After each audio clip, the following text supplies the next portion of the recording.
I'm Raeva Bali with Seeking Refuge, and today we'll be discussing the Haitian refugee crisis. This is an ongoing international issue that has yet to improve.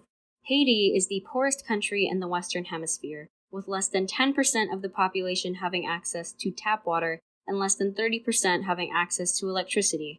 There are several events that caused Haiti to be uninhabitable for so many people, the first being the earthquake of 2010.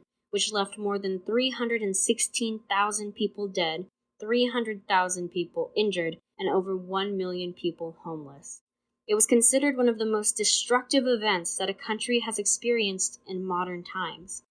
The second major event was the assassination of Haitian President Jovenel Moïse in July of 2021. This only furthered political violence and instability in Haiti. In August, the Department of State even issued a Level 4 travel advisory due to the risks of kidnapping, crime, and civil unrest. The UN says that gang violence has forced over 19,000 Haitians from their homes.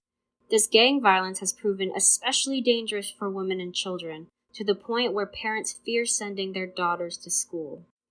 As asylum opportunities dried up in South America, Haitian asylum seekers have turned to the U.S. for help.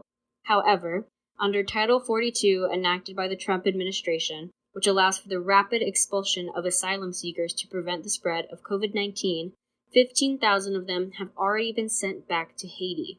There is a growing controversy within the Senate as House Majority Leader Charles Schumer urged Biden to put an end to the expulsion of Haitian refugees. Many Haitians have been camped under a bridge, waiting for the U.S. government to process them for asylum.